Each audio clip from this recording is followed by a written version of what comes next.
Shalom, Kohala, Yahweh, Bahashem, Yahweh Shai, Bahashem, Racha, Kadash.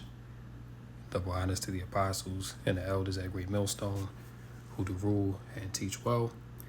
Peace, blessings, salutations to the hopeful elect, Tabernacle of David, scattered throughout the four corners of the earth, diligently laboring in this truth and all righteousness and sincerity, occupying in the prophecies and the faith of our Lord, until we are redeemed.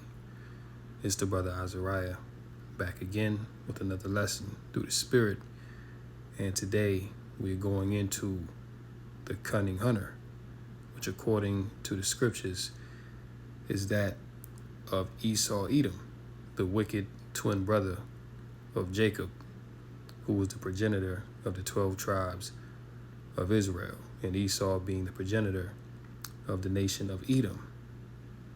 And the reason why it was on my spirit to go into this is because we're in a time where Esau, he is embodying the spirit of that cunning hunter.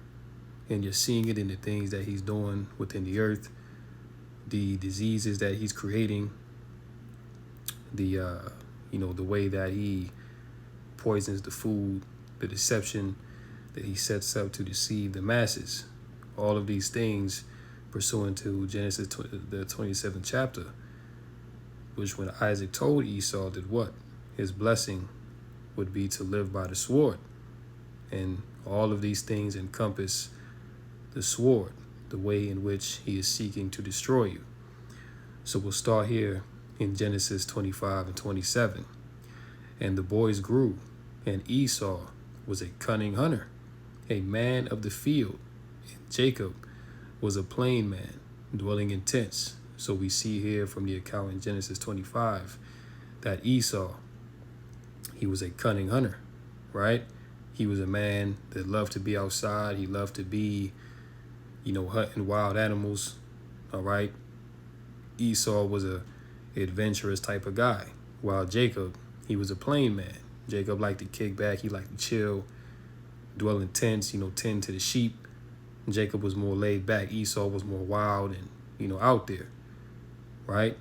So when you go into that word hunt, all right, go into the word hunt, it's heavy.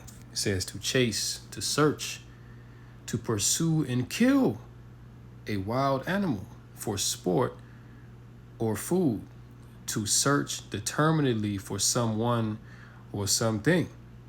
And this is heavy, right? Because Esau, he searches determinedly for someone or something, and that main someone or something that he's searching out determinedly to pursue and kill is his brother Jacob, the 12 tribes of Israel. All right, he's chasing and he's searching you Jakes out. All right, and this is really for sport. All right, even when Esau go out and hunt, Esau is not really hunting to eat and provide for his family. Esau, he's hunting for sport.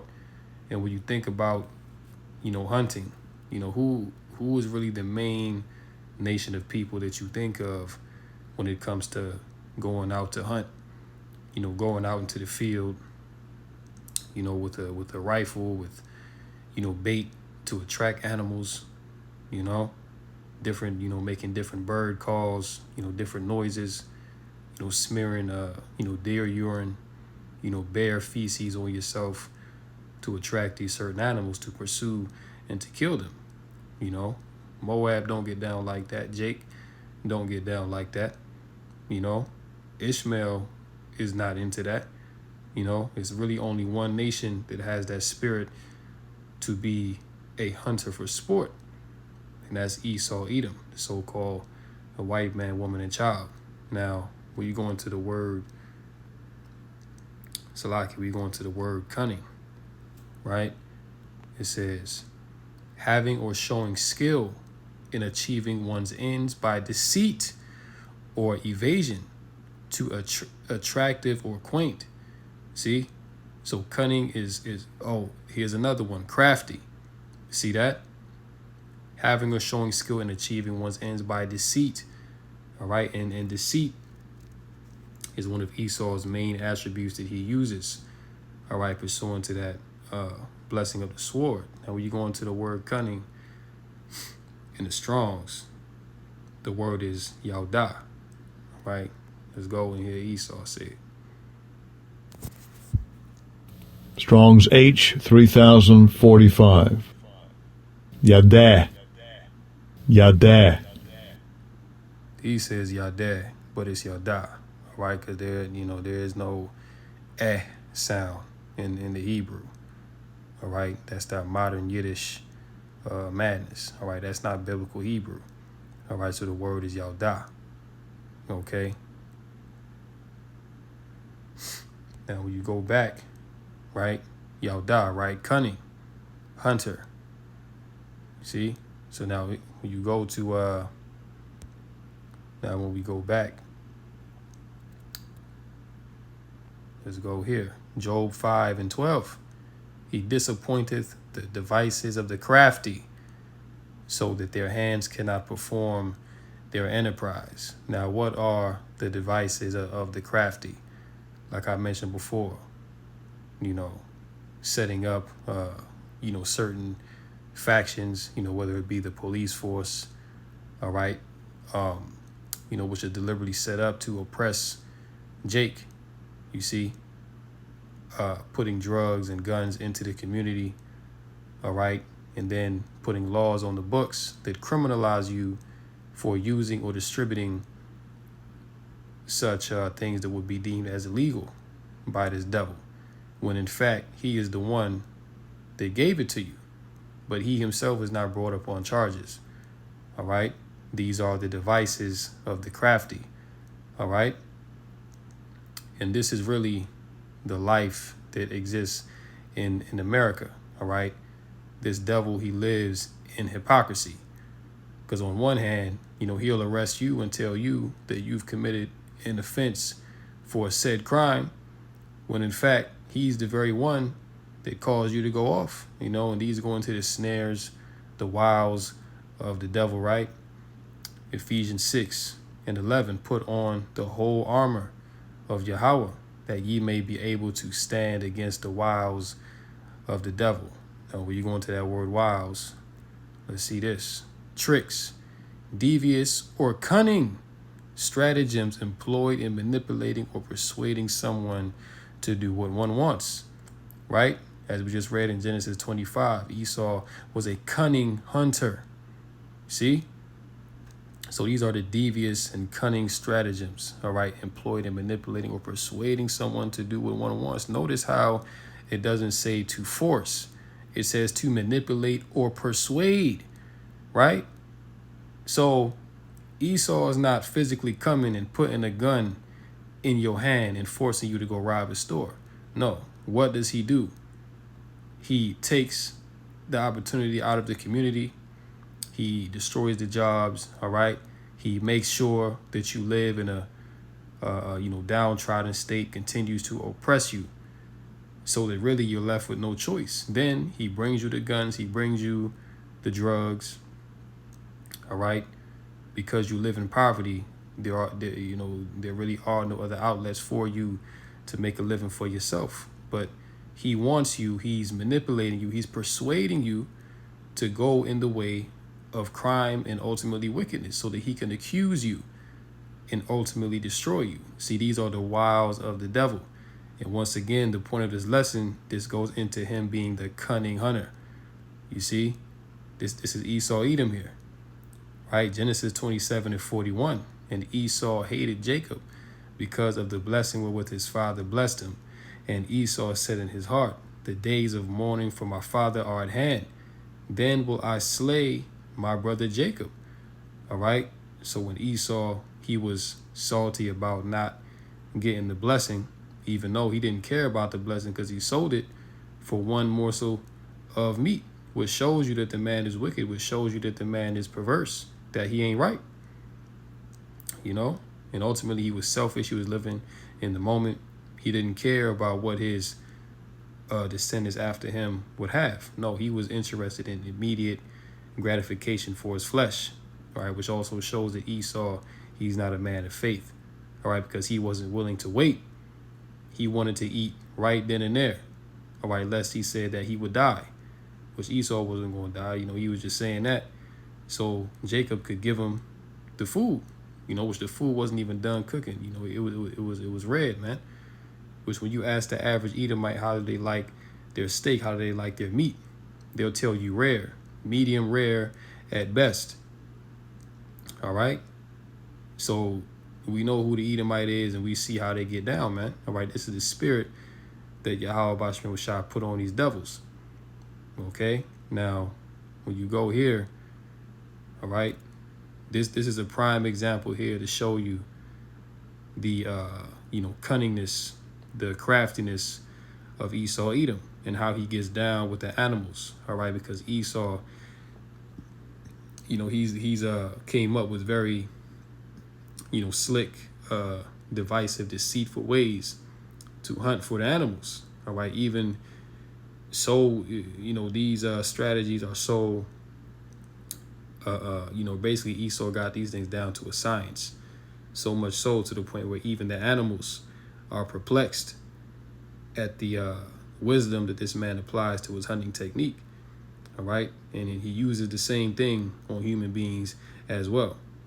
All right, so we'll go ahead and check this out, a short portion of it, just to show you this is the cunning hunter, Esau Edom.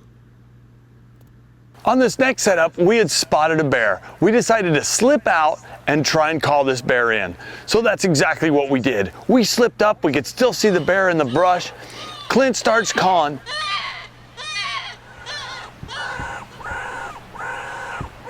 And this bear gets mad. Instantly, this bear starts popping its teeth. I can hear it growling. This bear turns, starts. Now, look at Esau, man. In the bush, he's making animal noises to attract these beasts. All right. Now the beasts don't know what's going on, but see, Esau, the scriptures say that he accomplished a diligent search. All right. So Esau, he goes out into the field because he's a man of the field.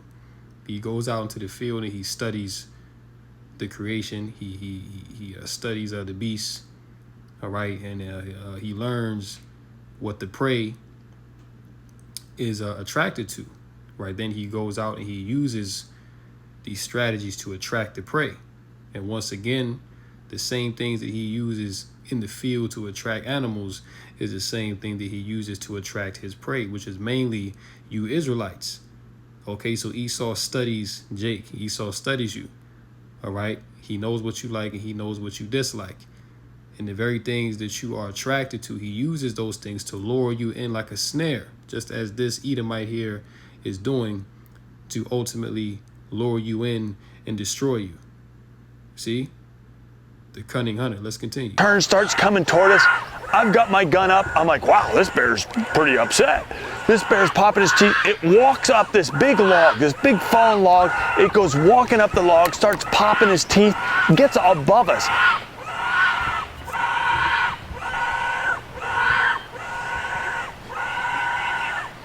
A lot of times these bears want to see you. They'll either stand up like one of the bears that I shot last year, or they'll try and see what's going on. This bear, so it could see better, started to walk up this log. It got up to where now it's right almost above me at only 17 yards. Now a black bear could cover 17 yards in probably a second and a half. So I'm a little excited, I'm a little nervous, and I'm lined up on this bear. This bear's popping its teeth, and it is not happy.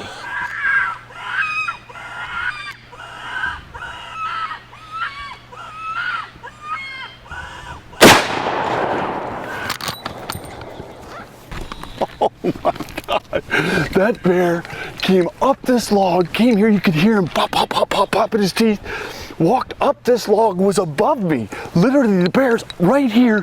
What is that, 8, not even 15 yards? 16 to 18 yards.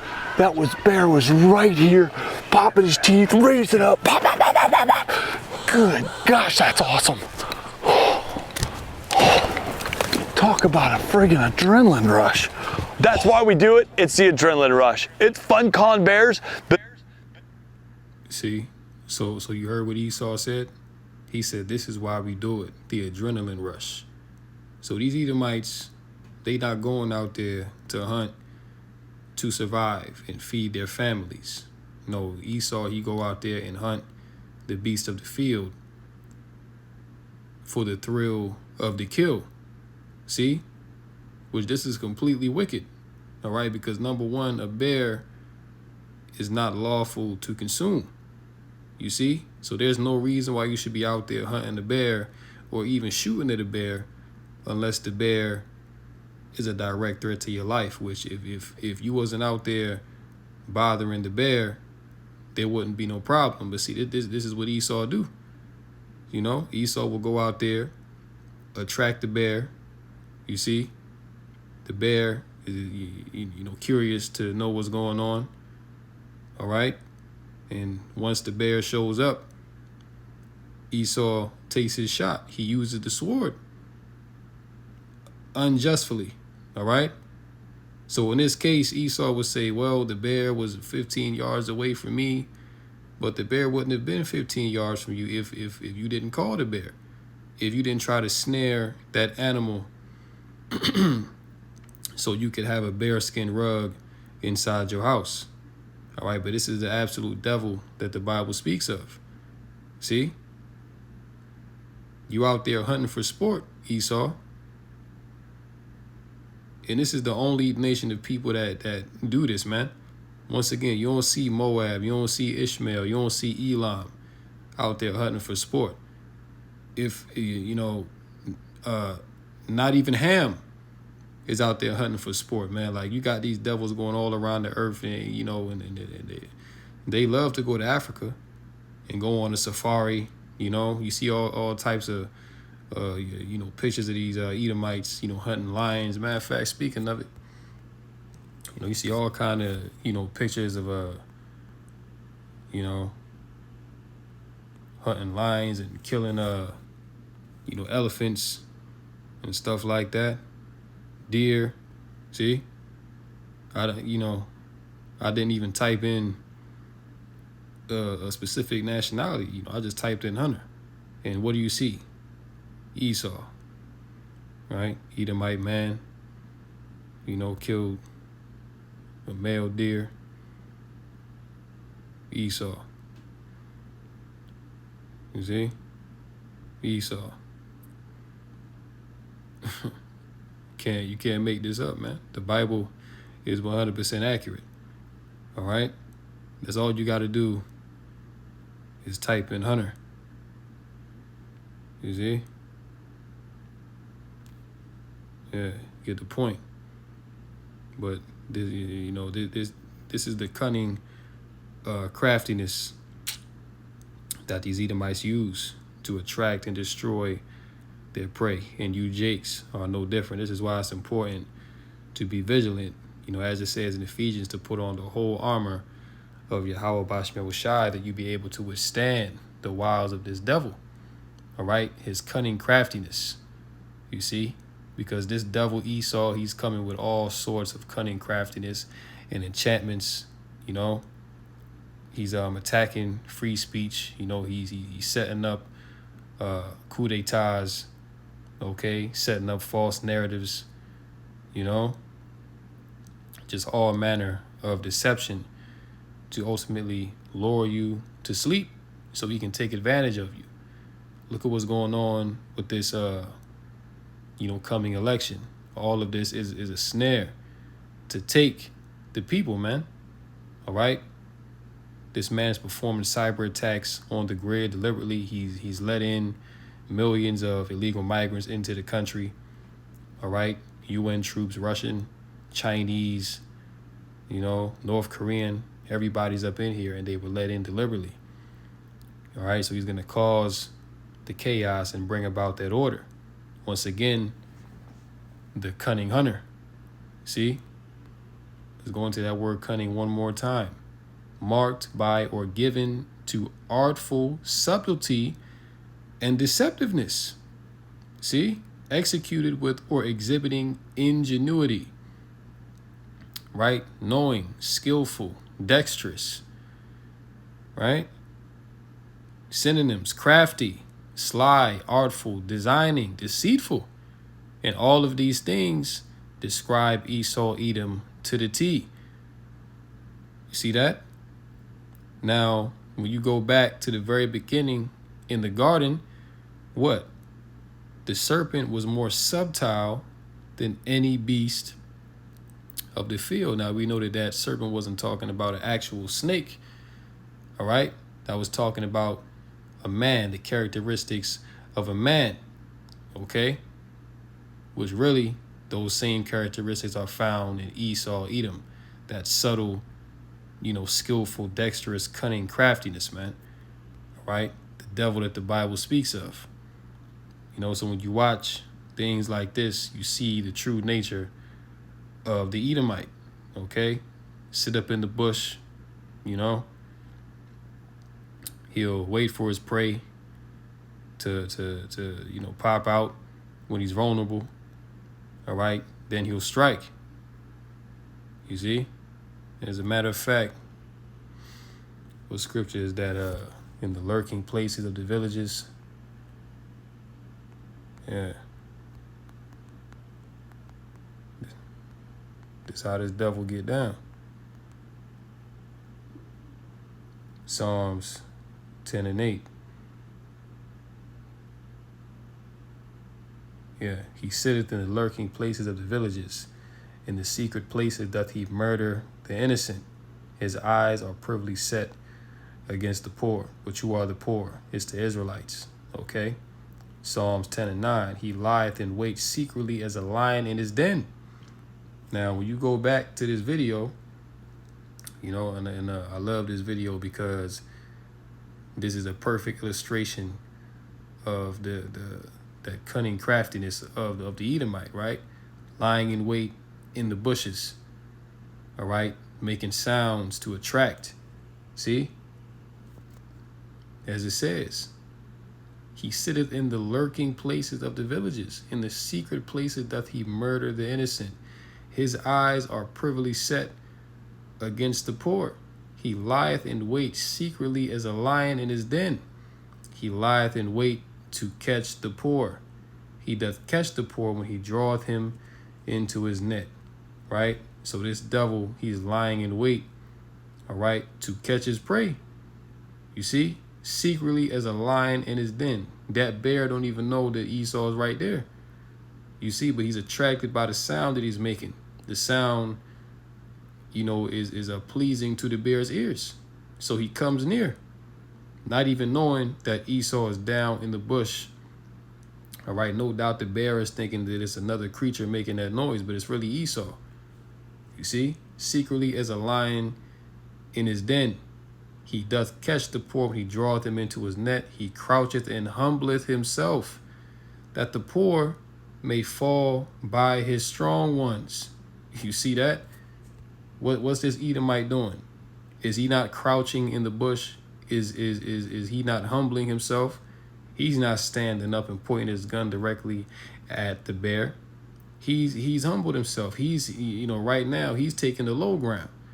All right? He's playing the back.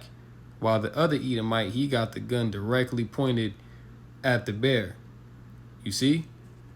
The scriptures are beautiful, man. Right? He has said in his heart, Yahweh hath forgotten. He hideth his face. He will never see it. Right? So all the times that Esau came up against Jake and he murdered Jake, put Jake to death. All right? Unjustly. Esau said that Yahweh Bashmir Shai has forgotten. He hideth his face. He will never see it. So Esau truly thought that the Lord was on his side when he persecuted the Lord's chosen people. But he about to find out real soon that he's going to pay for everything that he's done. All right? He's going to have to pay for everything, man. Somebody got to pay. And you Edomites, you already paying, but your final judgment is at the door. You see? And all of your cunning craftiness, all of your, craft is going to fail, man. See, the Lord is going to disappoint you at the end. See? So, Lord willing, I'll end it here. Lord willing, this lesson was edifying and informative through the Rakah Kadash. Call Halal Yahweh Bashem Yahushai Bashem Rakah Kadash. And until next time, Lord willing, shalom to the elect. Kom Yasha'Allah and abide above all. Shalom.